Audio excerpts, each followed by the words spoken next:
Thanks for staying with us. Now, it has been described by some as a mouth-watering deal, one that will transform the landscape of the country if it is fully rolled out. I'm talking about the Kofi Annan administration's $2 billion Bauxite for infrastructure agreement with China's Sinohydro. The Chinese company has agreed to build bridges, roads, hospitals and housing. In return, Ghana undertook to repay the Beijing-based company with the proceeds of refined bauxite sales from a plant that is due to be commissioned and completed within 3 years. Whilst government says it is a barter agreement, the NDC minority in parliament insists it is a loan and has petitioned the International Monetary Fund over the matter. Well, policy think tank Imani Ghana has been analyzing the agreement, and the analysis revealed Ghana and Sinohydro plan to enter into a loan agreement at some point in time. President of Imani Ghana, Franklin Kujo, joins us now live from his office to throw more light on their analysis. Good evening and welcome to the show. Good evening, madam. I'm not in the office. Okay, clearly not. But we know government and the minority have been splitting hairs over whether this agreement constitutes a loan or not. You say your analysis of the agreement shows that government will eventually enter into a loan agreement if this deal is to be sustained. So for now, how do you classify it?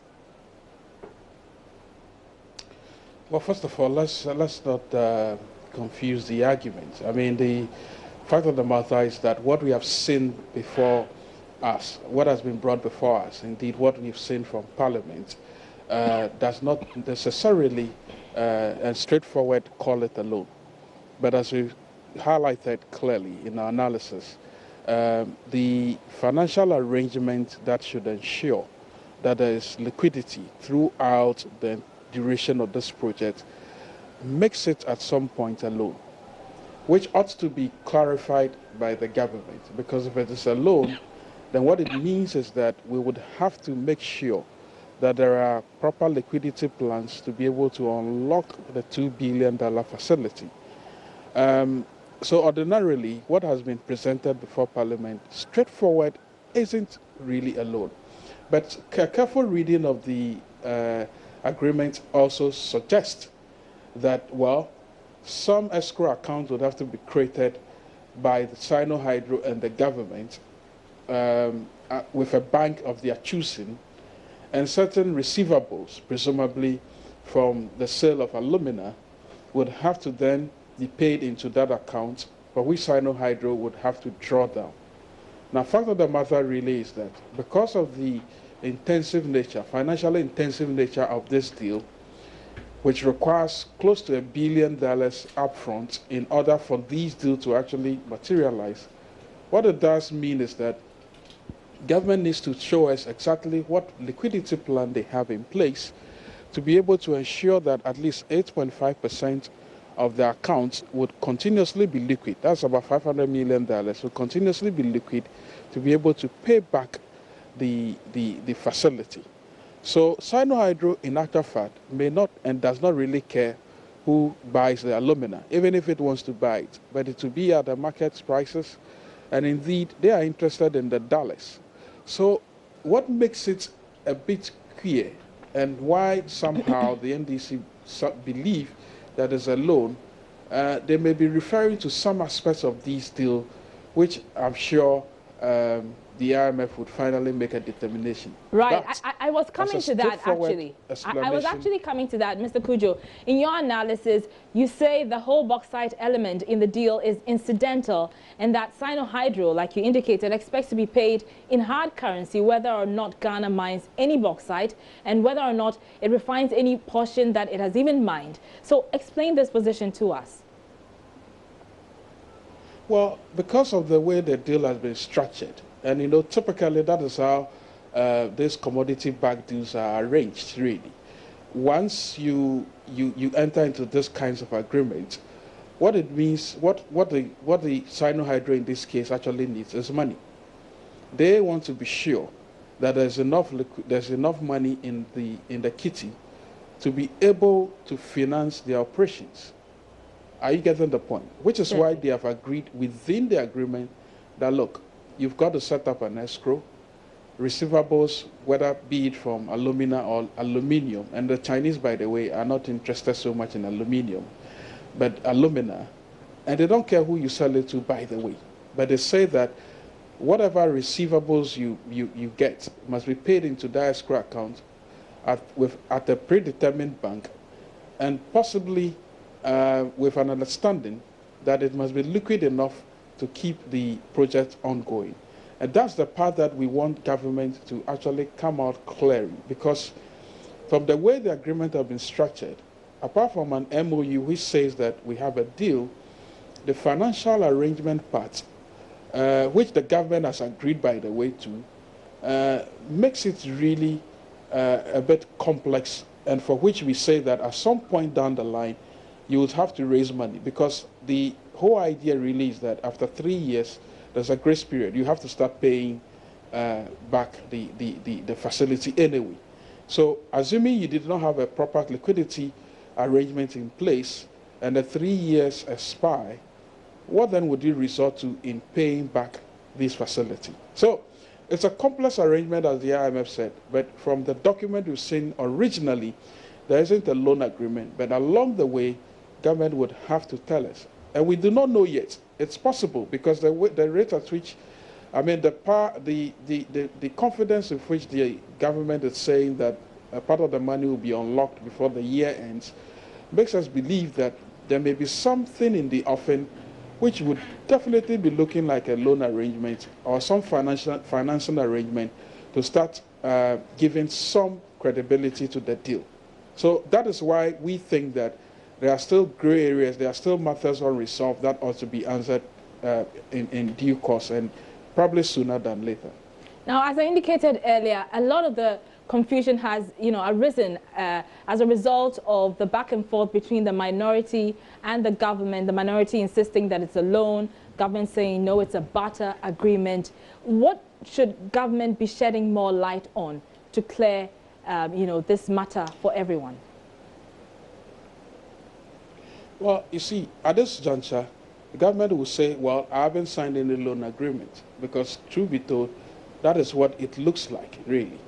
But you see, I would think that the minority should rather be interested in the deal down the line, because clearly speaking, for this deal to actually materialize, you need an upwards of about $1 billion to be able to produce almost 1 million tons of bauxite, which would give you the requisite amount of alumina to be sold in order to start, repaying, again, I underline repaying this facility.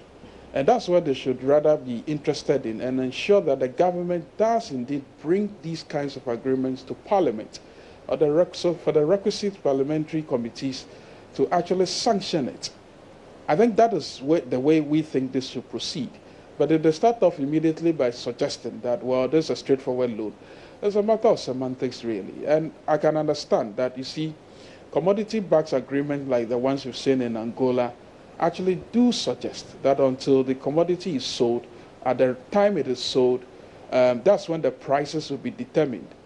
And those kinds of arrangements could be defined clearly as some form of a loan arrangement. But not in this case, by the way. I mean, the Chinese are saying, well, listen, we agree we are in tandem with you that we can do this deal, but we are interested in the liquidity, the cash, the dollars, hard physical dollars, which means that, and on the top of that, they are asking that, look, you better set up an escrow.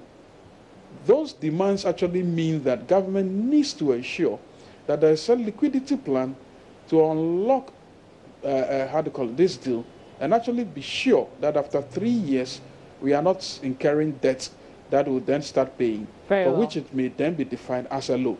It's a complex arrangement. Really. Very complex, and the debate will go on. But thank you very much. That's Franklin Cudjoe. He is president of policy think tank Imani Ghana. Now, 19 gold metal detectors at the cost of 304,000 Ghana cedis have been destroyed by security agencies together with district foresters at Enchi in the western region. The gold metal detectors are new mining machines imported by some foreigners to be used for illegal mining in forest reserves in the Alwyn Swaman district. The device has been specially designed to detect exact locations of gold with the help of monitoring headphone devices. But the district forest manager, Mark Edujemfi, says the fines at the courts are not punitive enough, hence a blatant disregard for the laws. Mahmoud Mohammed Nuruddin chanced upon the burning of the devices and filed this report. Take a close look at what we are going to lose one of the beautiful trees in this particular forest. This is the level of destruction here in one of the forest reserves within the Enchi district. The detective device makes the work much easier for the illegal miners. The illegal miners with access to the device do not need excavators or dig through the forest to search for the gold. The device picks signals of where exactly the gold is and the work begins. We've confiscated more than 20, but at that particular time that we went to court, we had secured 19. So court ordered us to destroy those 19. So today we are destroying the 19. And one costs more than 16,000 Ghana cedis. So we are talking of more than 200,000 Ghana cedis worth of items being destroyed today. Yeah, we've arrested some of them. Some of them have been convicted. But ironically, I see the fine as very low. Looking at the magnitude of their destruction, I was expecting heavy fines. But we are here dealing with a magistrate court, and they also have their limits as to how much they can fine. Our next higher court, which is the circuit court, is about 2.5 hours drive from here. We have some cases there, and it's not easy. If you go to court on Tuesday and you are asked to come on Thursday. About 10 people, including foreigners, have been arrested and prosecuted for the illegal activity. District Forest Manager Mark Edujemfi says measures have been put in place to monitor the activities of the illegal miners in the forest. I will urge all communities living around the forest reserve to collaborate with us, because the forest belongs to them. We are protecting the forest on behalf of the whole country, and they should lend the support, because most of these activities are being spearheaded by foreigners. I've convicted 4 Guineans and 2 Burkinabes.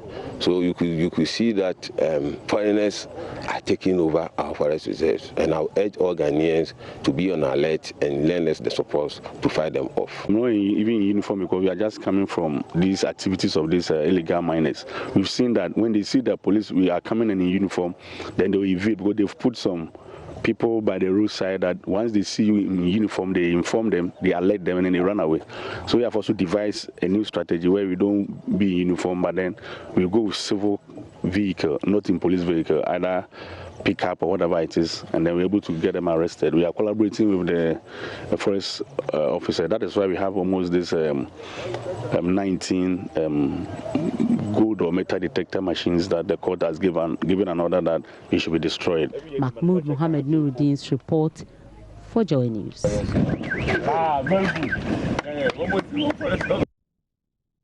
You're still watching Joy News Prime with me, Araba Coombs, and still to come, enrollment of students for newly introduced double track kicks off, with some schools adopting innovative ways to handle the teething challenges.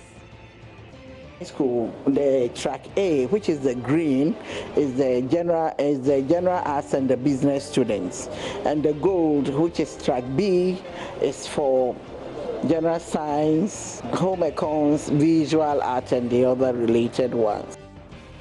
Details coming up after this break.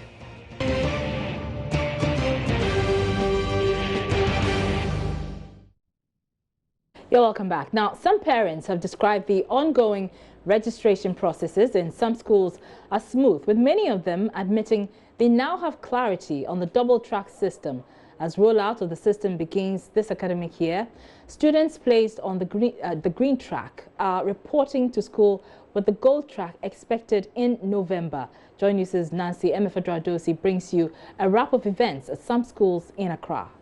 Here at the Accra Senior High School, the process so far, but what we've seen has been a little smooth because our interaction with some of the parents have been diverse. I mean, some are saying the process has been smooth, others are saying that the process is a little frustrating.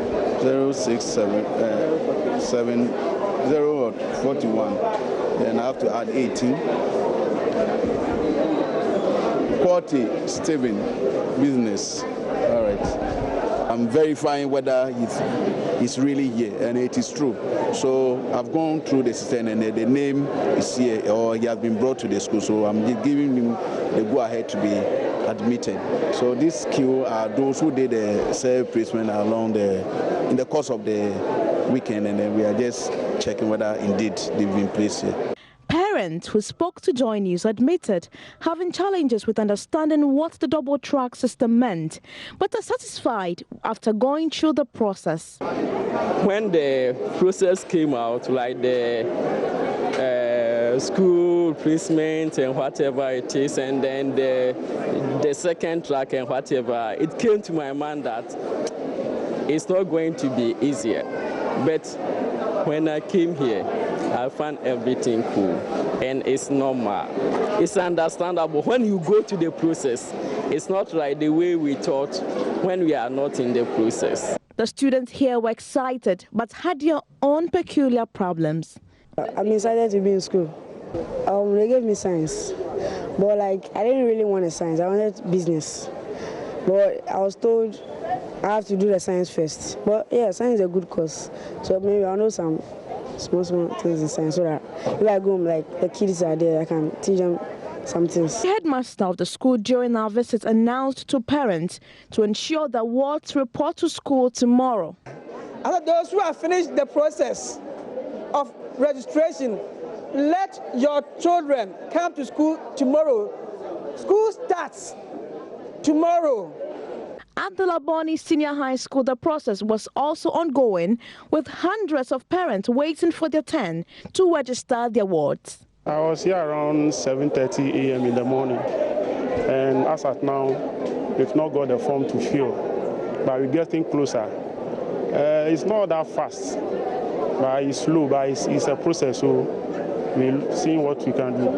Some parents whose wards were placed on the gold card expressed their frustrations with Joy News. In fact, this is actually my fourth time of coming. In fact, I was here on last week Thursday, and they told me I should come on Tuesday or so. I came on Tuesday, I actually came on Monday. They said, oh no, I should come on Tuesday. Today I've come, and they were still telling me, but because I belong to the gold track, I need to go back and then come back, that's next week Tuesday. Actually, I live in Telman. I have every time I've been coming, I've been spending so much on fuel. Nancy Emefa Juadosi. Well, the double track is being implemented in at least 400 out of more than 670 public schools. But authorities at Wesley Girls SHS and University Practice SHS in Cape Coast have varied the implementation of the new anti-congestion system. Instead of splitting a class, the authorities have rather split courses. At the University Practice SHS, students reading business and general arts courses have begun the school year, while students on other programs wait at Wesley Girls. Well, the students there wait. So at Wesley Girls, science students are in school with home economics students. Richard Kojonyako has more.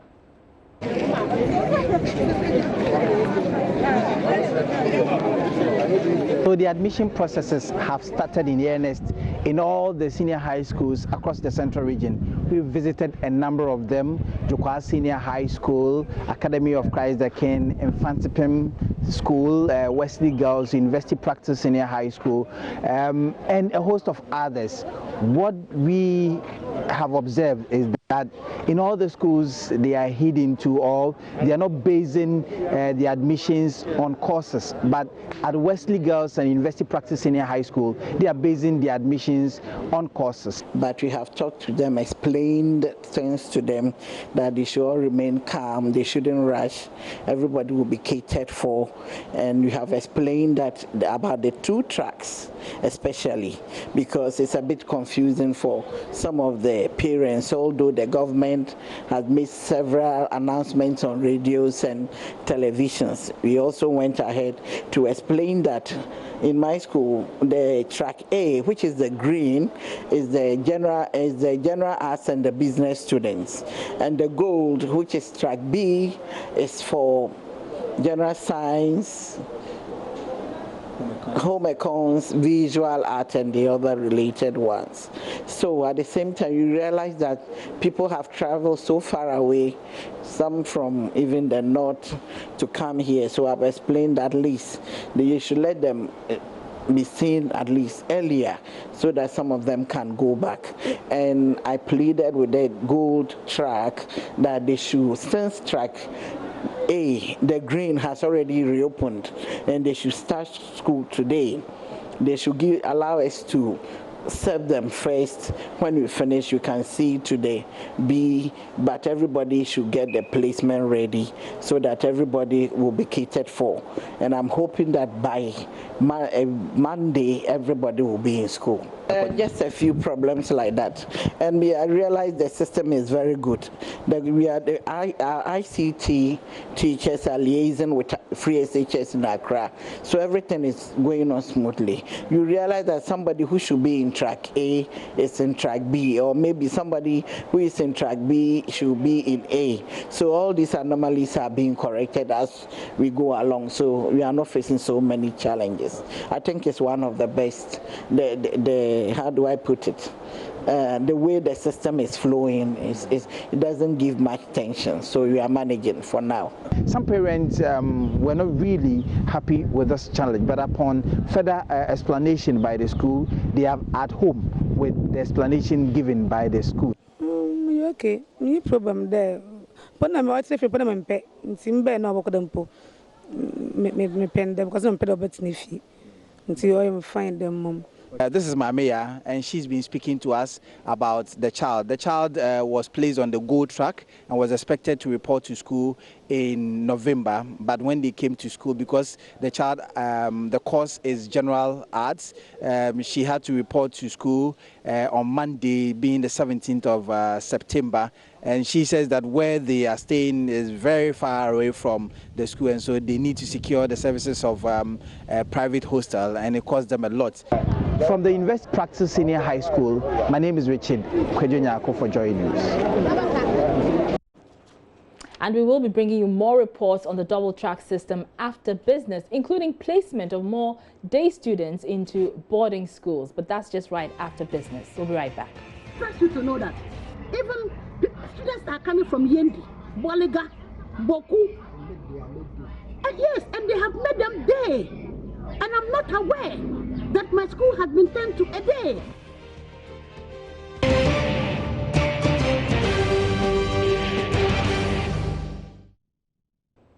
Hello again, good evening to you and welcome to Business. The Association of Ghana Industries, AGI, has described the macroeconomic outlook for the past 3 quarters of the year as reasonably stable.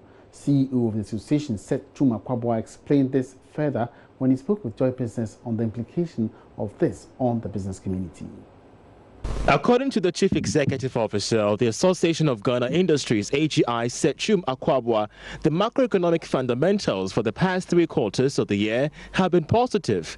He was confident this trend will continue to the end of the year.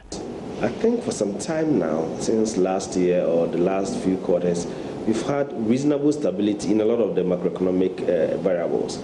So if you take inflation, for example, inflation has been within a certain reasonable range. Policy rate has consistently fell over the last reviews, about 3 or 4 reviews, we've had policy rates coming down. Then interest rate, unfortunately, interest rate hasn't followed that much, but at least there has still been some reduction in interest rate compared to the previous times. So when you look at it from that angle, one could say I think there has been reasonable stability. And if you also look at the business barometer report that AGI churns out, where we measure the confidence level of the business community, if you look at the last 2 quarters, in fact, last 3 quarters, you always have it above the baseline. What it means is that generally speaking, confidence level is good. Meanwhile, Sechum Akwabwa fears this positive trend cannot be sustained if the downward trend of the city is not reversed. According to him, efforts to maintain a stable macroeconomy could derail if the city continues to drop. I think the recent challenge we've had has to do with the cedi depreciation, which we have just spoken about, that it is real, it is depreciating. The central bank has attributed the city's sustained depreciation to some external pressures, ensuring they are working hard to deal with the challenges soon. The city has seen its value go down significantly over the past 3 weeks, reaching around 4.94 cedis on the interbank market. Meanwhile, CEO of the AGI, Sechum Akwabwa, is calling for an end to speculation, which he says is one of the main reasons for the city's dismal performance in recent times. He stressed that the city's current performance is only temporary and says the recovery can best be achieved if speculations and panic are reduced. That it is real, it is depreciating, but we don't think that it's going to last, long enough. I'm sure Bank of Ghana would intervene. So we shouldn't speculate yet. We shouldn't give up. I think businesses should be normal, and I think we should be fine with it. So the city is depreciating is of concern to all businesses, and of course, anytime the city depreciates, for us in industry, we even feel it the most because we import your raw materials, and a lot of the raw materials we use for production purposes are imported. So you import it at a certain cost. By the time you finish production, sell your products, gather the money, and you are paying back because of the cedi depreciation. You have to organize so much cedi to pay the same amount of dollars. So naturally, when the cedi depreciates, it affects our operations. And we have also expressed equal concerns about the cedi depreciation, except that we think that it happens once in a while in a developing country like Ghana. Occasionally, we will experience this instability in the system. The General Agricultural Workers Union, GAU, has described the move by Turkish agri-equipment manufacturing firm to site its assembling plant in Ghana as a way to reap foreign exchange earnings. According to the tractor and agricultural machinery manufacturing and assembling company Minos Agri, opening an assembling plant in Ghana to serve the sub-Saharan African market is an age-old initiative supported by the Turkish government to expand its markets in Africa. This was revealed by the International Business Relations Director of Minos Agri, Khan Sen, when the Ghanaian delegation led by the Deputy Minister of Trade and Industry, Carlos Ahinkra, paid a working visit to the company. In an interview with Joy Business, General Secretary of the Ghana Agricultural Workers Union, Edward Karawe, said locating an assembling plant in Ghana will afford farmers an opportunity to have access to farm equipment suitable for the environment. We have to move into using more sophisticated inputs. There have been a situation where government has to import almost all the equipment that we use in agriculture. It is now the time for us to begin producing it here. So if there's any effort or any attempt by private sector or state to establish an assembling plant that will produce some of the equipment, of course, that is a laudable, process. Headquartered in Izmir, Turkey Minos Agri is one of the biggest agricultural manufacturing firms in the country. Edward Karawe believes there is the need for a proper assessment of the company before extending any tax incentives. We need to do our calculations and assessment very well to see whether in this particular area of promoting the assembling of agricultural equipment in Ghana, giving them a tax incentive will inure to our benefit, whether we may not end up losing so much other than gaining. Again, we may also, because you may do that, give them all the tax incentive, and yet their prices will be so high that even it will be like if they had been imported. But one will also be looking at whether are they going to generate jobs? Are they going to transfer skills? Government has assured of support for any manufacturing company willing to establish in the country. For Joy Business, Eben Sabote's report. The Crops Research Institute of the CSIR is to name a sweet potato species after the late UN Secretary General Kofi Annan. Senior research scientist and potato and taro breeder Dr. Ernest Befi says it is in recognition of his contribution towards sweet potato production through the funding of the Alliance for Green Revolution for Africa AGRA. The new breed, AGRA SP19 or CRI Kofi Annan, is pending approval by the National Varietal Release Committee of the Ministry of Food and Agriculture. Love FM's Kwesi Debra reports. And we decided to name this in honor and memory of Mr. Annan because Mr. Annan has been a good advocate, a champion, and a supporter of the Institute and the sweet potato fraternity. He has also contributed to making sweet potato have a befitting place in the status of our staple crops. And because of that, this variety was decided to name after him. The Institute, since 2012, has released 13 high-yielding and early maturing varieties. Despite the strides, the crop has enjoyed low level of utilization because of the sweet taste of the recently introduced orange flesh type, rich in a substance known as beta-carotene, which leads to production of vitamin A. The high water content has also limited their consumption as staple food. Meanwhile, the Institute has released 3 sweet potato varieties in response to the demands.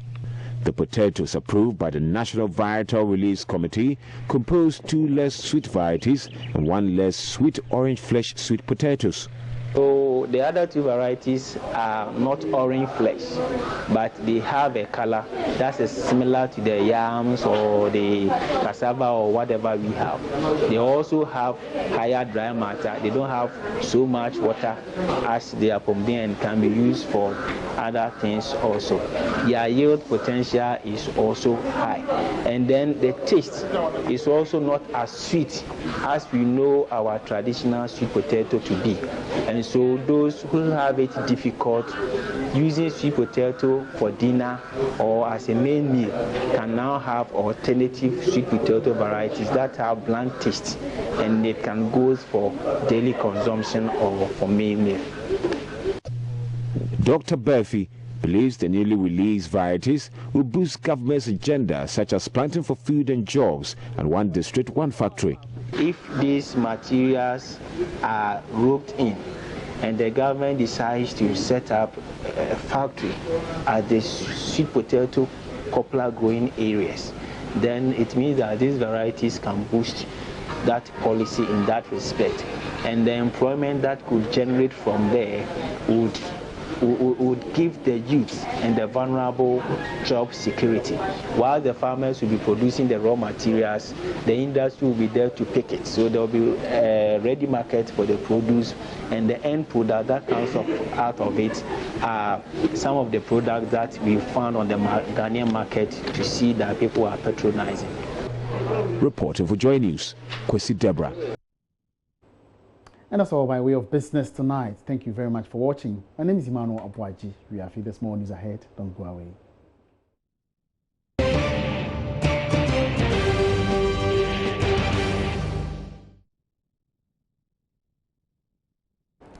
You're welcome back. Now, the Kumasi Metropolitan Assembly has created extra space at the Central Market to aid free movement of people after a stampede there Monday. 6 people were hospitalized following that incident.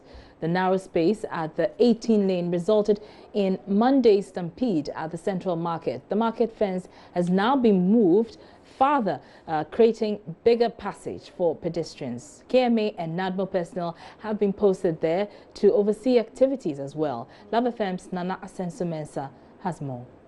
City authorities blame yesterday's stampede on increased trading activities due to fresh admissions by senior high schools.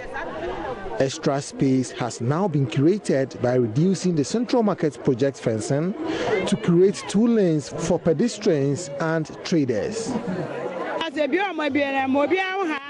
Traders are happy but hopeful the exercise will be intensified during the Christmas season. We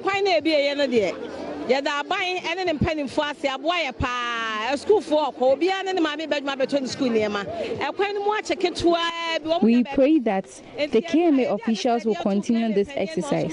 It has enhanced ease of access for pedestrians and we the traders. Convener for Market and Industry at the KMA, Alexander Safokese, said the exercise will be sustained until the Kajetia Market project is completed. So what we are seeing now is the emergency situation that happened, and another pathway has been created for the people to use. And that's why you see us here this morning. And we have asked those who are behind the fence wall to move so that they can have a huge way of walkway where people can trade in, move in and move out. Decongestion is ongoing. The mayor was here this morning and he has asked the decongestion team to move all these people that you see from the pavement so that the people can use. It's an ongoing project and it's on course. Meanwhile, the regional NADMO said visibility in the market will be increased to curtail similar occurrence ahead of Christmas. Kwabedan Century is regional director. Because when we talk about Central Market, it comprises 3 or 4 sub-metros. 3 sub-metros. That is Subin sub-metro, Mesia South sub-metro, and the Bantuma sub-metro. So I've withdrawn my men from some of my men from these 3 sub-metros. So we are putting them together, including the KMA task force, for them to make sure there's orderly in that place. Meanwhile, all 6 victims who were hospitalized after Monday's stampede have been discharged from the hospital. Reporting for Joy News, Nana Asensumensa. So let's stay in Kumasi because police there are yet to formally charge 2 Chinese nationals who allegedly stabbed a Ghanaian worker with a pair of scissors close to 2 weeks after the incident at Febi in Kumasi. Liu Zhenjiang and Liu Wan have since been granted police inquiry bail. The stabbing followed a tussle with the victim, Peter Frimpong, after verbal exchange over laxity at work. He sustained deep stab wounds in his palms and neck. He has since been treated and discharged from the Komfo-Anokye Teaching Hospital. But Corporal Prince Dobache with the Police Public Relations Unit in the Ashanti region tells Love News they are yet to formally charge the 2. The suspects involved, the Chinese nationals, they have been arrested in connection with the crime and have been granted police inquiry bail as investigation is ongoing into the case. Have they been charged at the moment?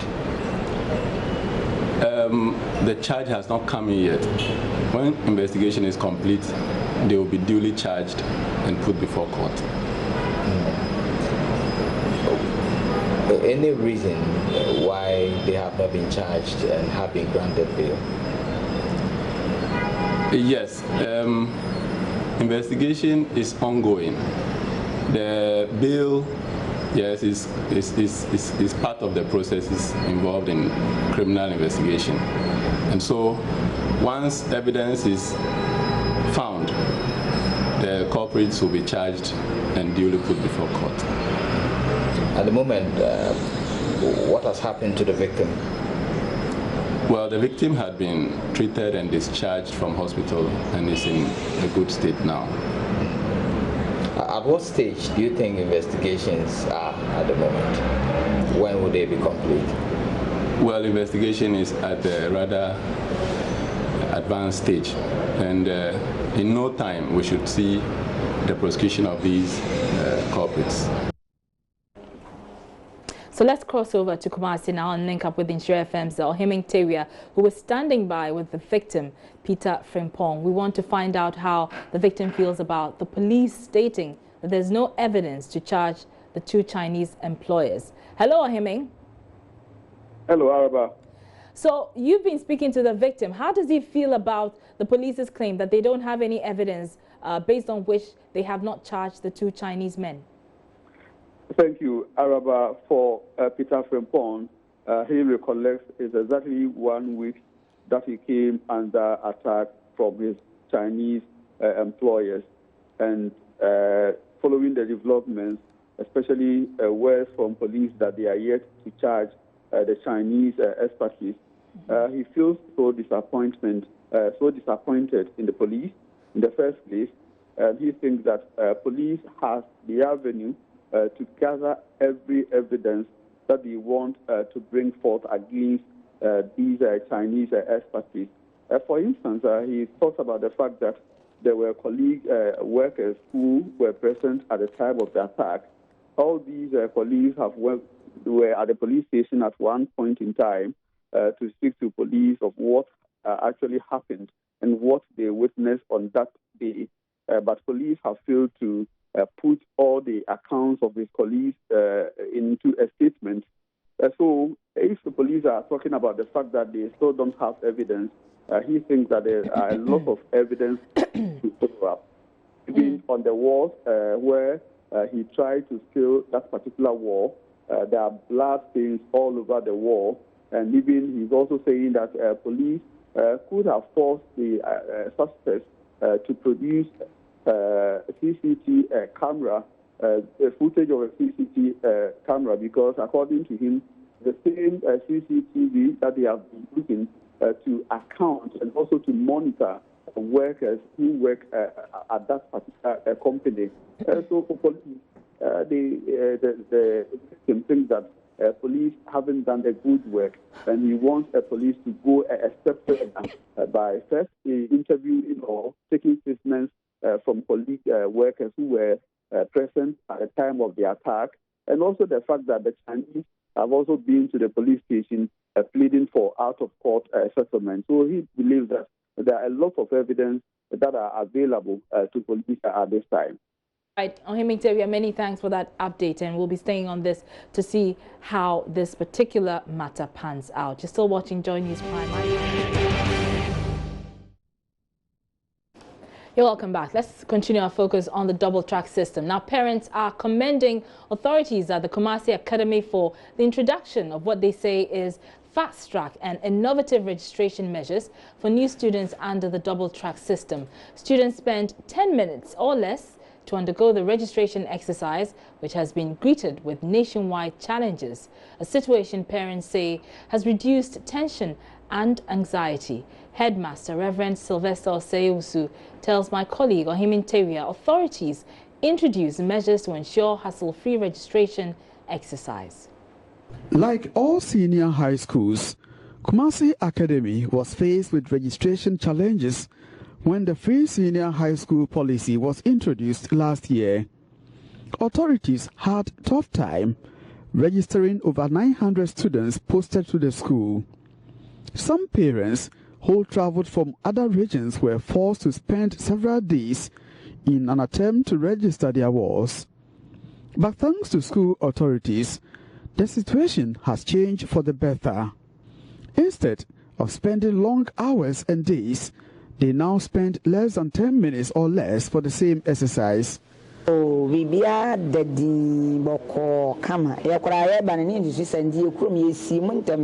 gone through the registration exercise smoothly. Because we are anticipated encountering some challenges, we left home at dawn. But to our surprise, the situation is different here. The process is smooth here at Kumaka. One is not required to pay money before he is attended to. We arrived on campus about an hour ago, but in no time we are done with registration exercise. As for Kumasi Academy here, everything has been fast. The teachers are fast. They receive you nicely. You go through all the necessary process. So the process here is very easy. I've just finished with my son and I'm going to town to buy the other things that they gave it to me. Out of a total of 1,592 students placed at the school for the double track system, over 60% have been registered so far. Reverend Sylvester Osewusu is headmaster of Kumasi Academy. As an economist, I believe in division of labor. So way before time, I arrange committees and assign almost every teacher to a department where they will be able to attend to the parents. So when the list came, I gathered all the committee members, including the national service personnel who are in, to set the ball rolling. So we started on Friday when we got the list. Then those who came, we attended to them. And then Monday, we continued. So today, Tuesday, we are almost done, attending to those who are arriving late. From Kumasi, for Joy News, Ohimeteria reports. Meanwhile, General Secretary of the Conference of Heads of Assisted Secondary Schools, CHAS, Reverend Abraham Osei-Donko, is asking government to expedite action on the recruitment of additional teaching and non-teaching staff to augment the existing ones to ensure successful execution of the double-track system. He says even though government has committed to recruiting more teachers, the recruitment process seems to be delaying. Work is set to begin next week for fresh SHS students. Unfortunately, many schools do not have the required number of teachers to successfully execute the program. The General Secretary for the Conference of Heads of Assisted Secondary Schools, Reverend Abraham Osei-Donko, wants government to fast-track the recruitment of both teaching and non-teaching staff. Adequate teachers to augment the existing staff. I plead that we would hasten the process so that they come. We also talked about supporting staff, that is the non-teaching staff. They are also a very, very crucial component of our teaching learning. I know the Ghana Education Service is making an effort too. I think we need to speed up. Generally, the admission process has been successful in the Eastern region. The major incidents recorded in the region occurred at the Islamic Girls Senior High School, Suhum, SDA Senior High Schools, Asokore, where all the students were admitted as day students, even though the school had boarding facilities. Some parents and students also expressed their gratitude to government for the intervention. I'm very happy that I'm part of the CSHS students, and thanks to Nanado, we are very happy what he has given us. Due to financial assistance, I couldn't, continue with. So I was just waiting for Nanado's free education. And as at now, by God's grace, it has been granted to us to go to this free education. At the Oyoko Methodist Senior High School, Headmaster Frank Inkum hinted the school requested for 1,600 students for both tracks, but were given 1,840 students. He said even though the numbers will put pressure on their facilities, the school will manage the situation. Earlier, we had wanted to do the tracking according to programs, but they told us that will not help. That will put pressure on certain facilities because of the numbers for each program. So they have divided them into two. 15 classrooms for them. We'll manage and then work with them. Chairman of the Ghana Education Service Council, Michael Nsowa, has been speaking on some of the challenges the program is experiencing and how the Ghana Education Service is solving it. You see, the non-teaching staff, they work throughout the year, we know. But they also go on holidays when we are on holidays. Now that it is going to be like, because when one track goes on holidays, another track is coming, and therefore, seemingly they are not going to have a rest. those areas, especially those schools, for instance, that need to augment. For instance, we are looking at the kitchen staff. Certainly, we will be working overtime and by the fire, and that is not good for their health. So they need to add a few more, and then while some will be on leave, others will be working. Michael Kudekos reports.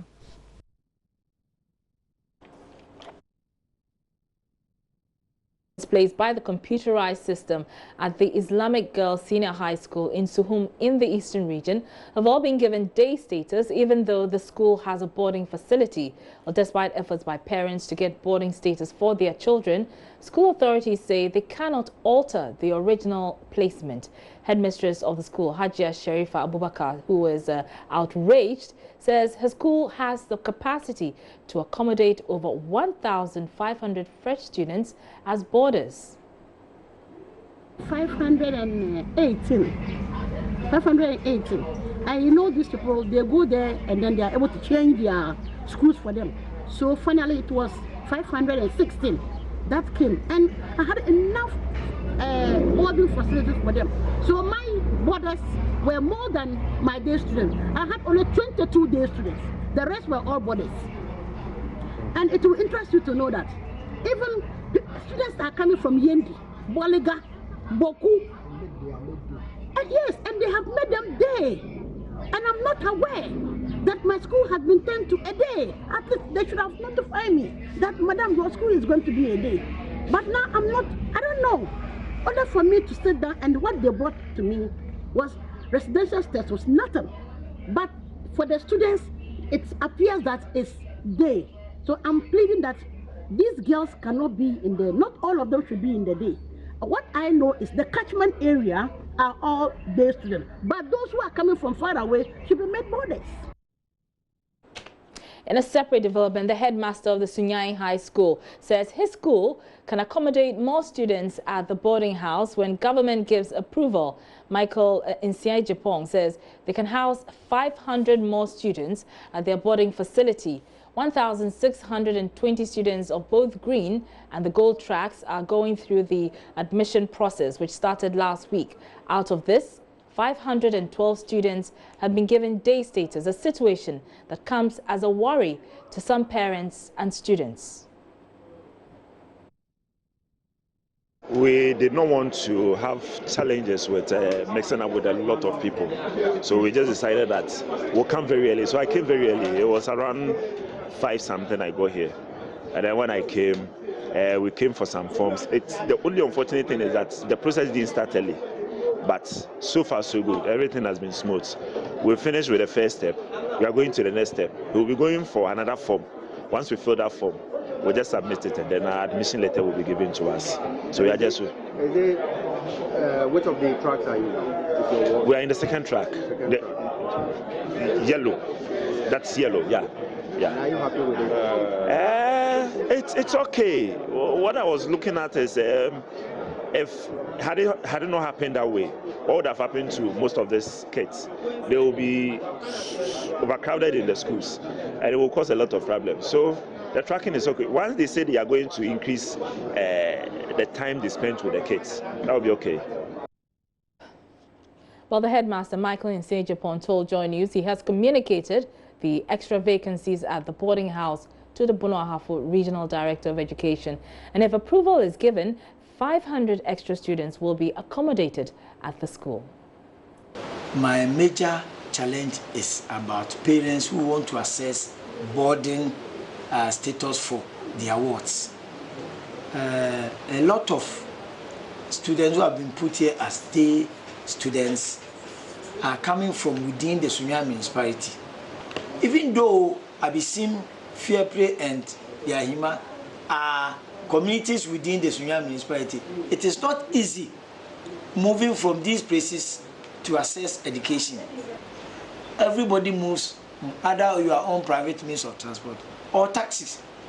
And if you pick taxi from Yahima to Susek, you need to pick 2 taxis. So fortunately for me, my regional director was here, and when I discussed with him, he said we should try and compile such lists and submit it to secretariat, free secretariat, probably they will have a listening ear for us, so that if they can change the status for us, all the best. And if it is changed, how much is your facility able to? Oh yeah, we can admit as many as 500 students. More? Yeah, more in the boarding house, because the list we give, out of that, a lot have been made day students. So I think that enough rooms or enough space has been created for the boarding facility. So I think if that opportunity is given, it will help all of us and help the system as well.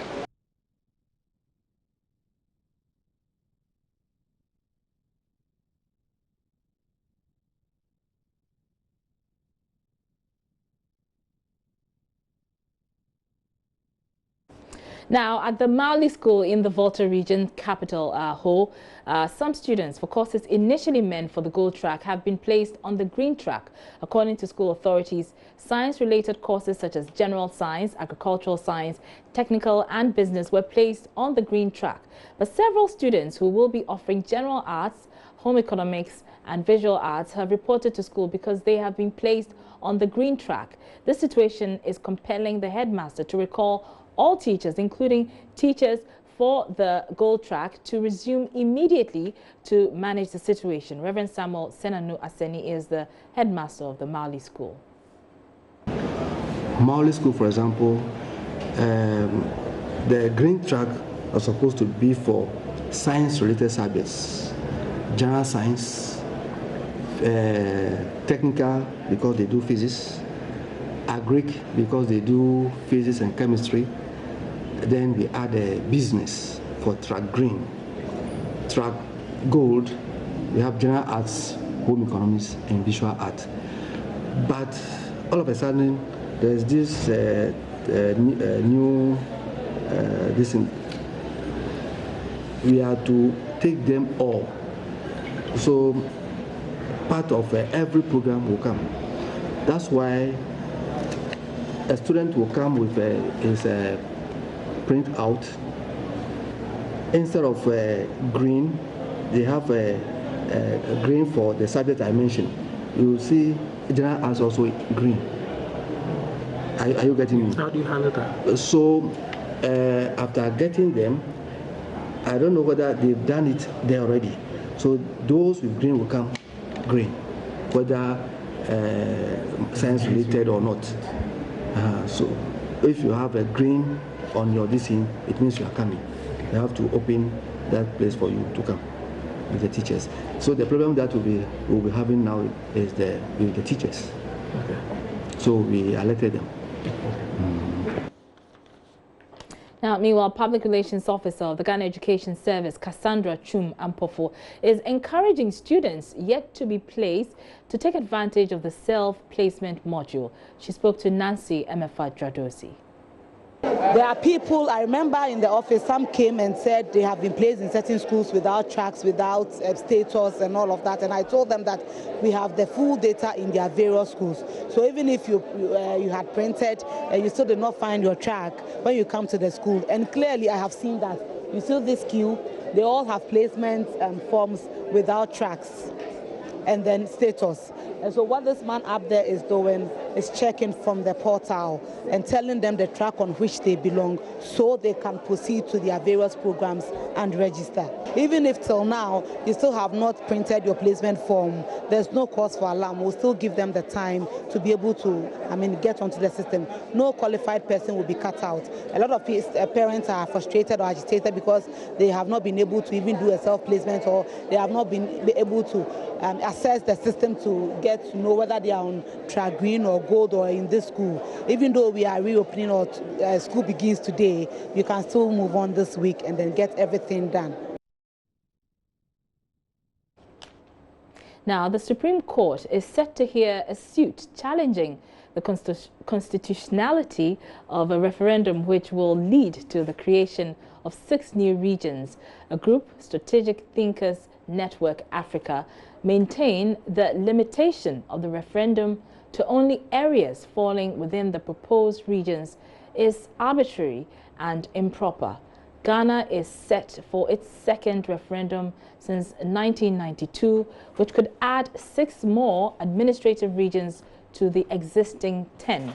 The new regions are to be known as Oti, Ahafo, Brong East, Western North, Northeast, and Savannah. Gideon Tete is convener of Stranic.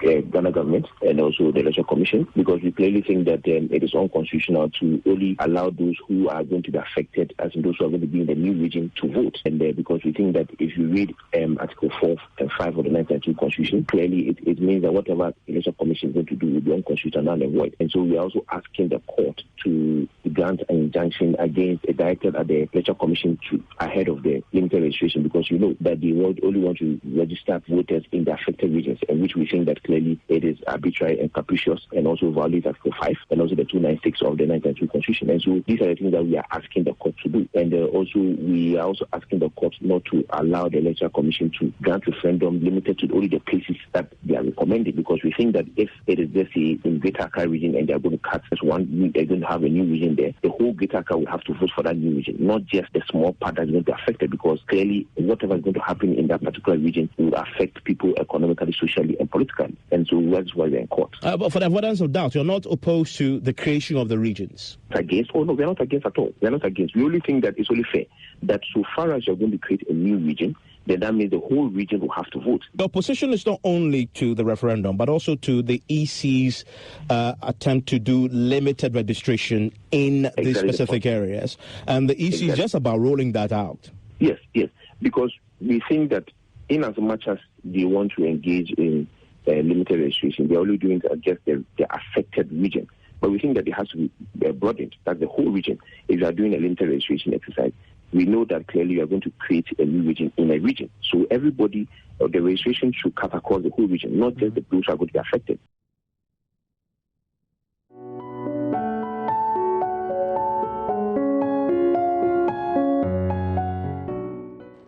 Now, Ghanaians from all walks of life Tuesday thronged the Accra International Conference Center to pay their last respects to former UN Secretary General Kofi Annan. However, some of them left disappointed as the casket containing the remains remain closed. Well, Deputy Information Minister Pius Hajide, however, explained the funeral planning committee decided not to open the casket, but rather drape it in the national colors to show the world the identity of the late Secretary General. Maxwell Agwagba has more in this report.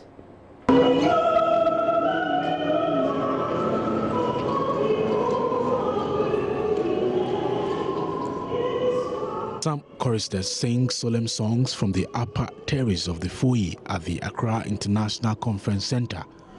Family members are seated as hundreds of Ghanaians file past the remains of the former UN Secretary General.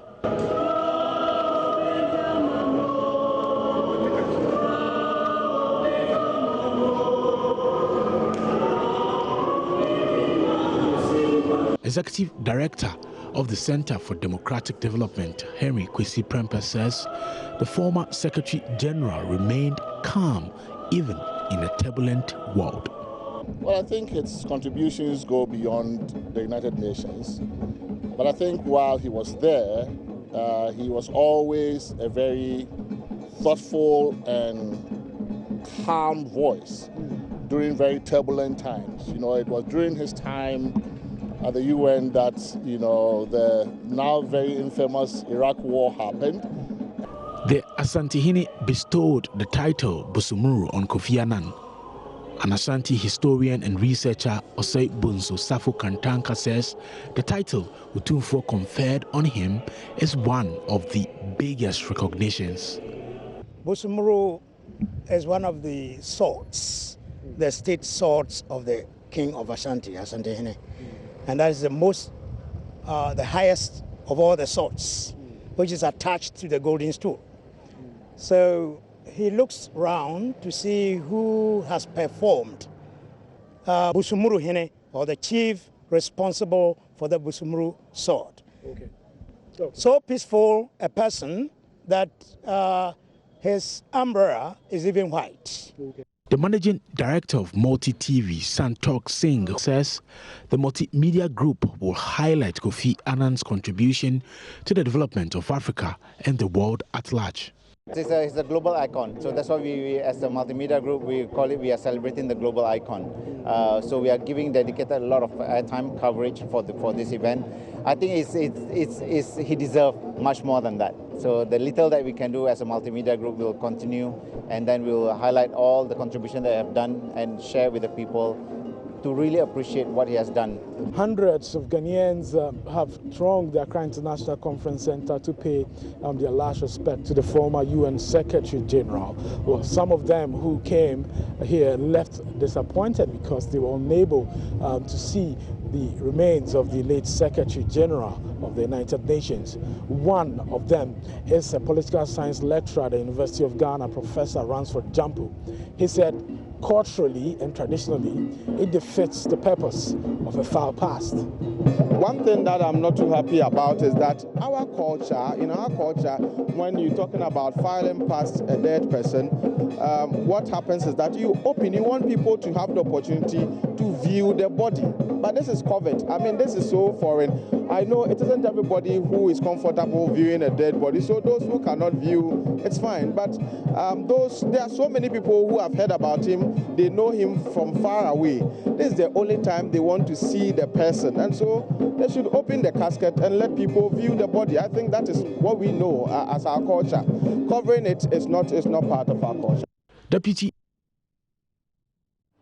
And I'm Mara Bukumsin. From me and the rest of the team, thank you for joining us. As Aisha said, PM Express is next, so stay tuned.